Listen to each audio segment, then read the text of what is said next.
A couple things. Rubuttal for 6 minutes. Sure, thank you. We all know what's going on in Europe.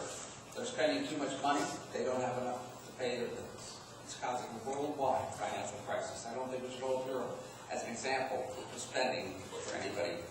Anyway, we need to find a way to spend money on our priorities, and that means we're not going to be able to spend money on everything, and if our priority is education, then let's spend money. There are a lot of things to say about this. Yes, you're not going to pick up and take an oil well to Indonesia. You're going to shut it down, and you're going to send people out of work. And it's going to be 9,000 people out of work, according to an economic study done by the former ledge analyst for the state of California, who says that this, which he was talking about, a smaller oil severance tax than this 15%. 9,000 people in a state with the second highest unemployment rate in the country.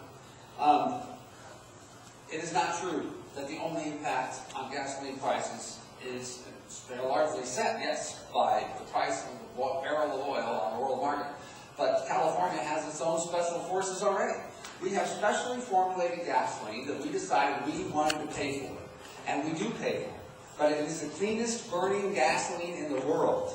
Now maybe we decide that extra money is worth it. We have decided as a state that we're willing to pay that. But it drives up the cost of California gasoline. Pretend it doesn't is just not a reality. This oil severance tax will require us to bring more foreign oil into town from foreign sources, and it costs money to get it here, and it costs money to refine it, and that has an impact on California prices. That's why our gasoline prices already are among the highest in the world, in the country, and they will only be impacted in a way that makes us pay more work in the future. Californians, when they talk about the cost of oil production in Texas versus oil production in California, they're not being genuine when they talk about, because it's a larger picture. There's the cost of being an oil company in California that is more expensive than many of these other places. And why is California gasoline more expensive than these other states? Our gasoline tax, just alone, just our gas tax in California is almost 30 cents higher than Texas. It's more than 40 cents higher than Alaska. You're paying for that every time you go to the pump. You're paying the second highest gasoline tax in the country. And if that's what you want to do, that's fine, but you should do it with your eyes open. And each time you pay that gasoline tax, that's less money you have over the course of a year. Think about how much money that is if you fill up your car. It has an impact on your spending. When you multiply that into the millions of dollars for companies, obviously it has an impact. And that's the impact we're talking about with 9,000 jobs. This is not a difficult argument, I believe. I think that the people who are putting this on the ballot do it with the best interests. They have the best concepts. They have their heart is in the right place. But I think that it is a narrow focus. Why is it that oil companies are responsible? Why not Google?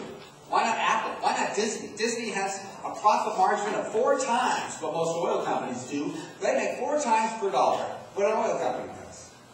Now, because oil companies have a very expensive business, it's a worldwide business, they have these huge numbers they do, and they plow it all back in. You know what it costs to drill for oil in the North Sea? It's not a cheap proposition. I'm not saying that there aren't problems and people have the right to criticize. But what's happened? What about Apple on this list of people responsible to pay for education? Where is everybody else? Why is it that we single out this industry?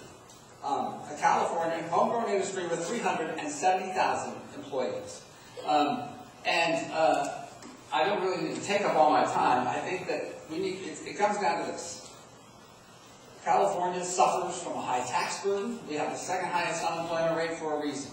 Dispute that, we are lingering behind the rest of the country in recovery because people can't do business here. And all we do is threaten them with ever higher taxes. And that's what's going on right now. We're going to have a multiple list of, and this would just be one of them if it makes it.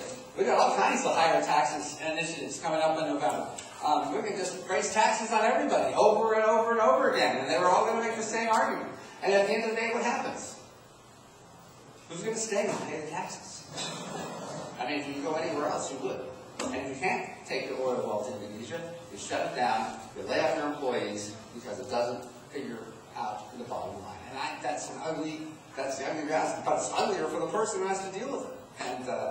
And so I don't think in the end it's a benefit for education.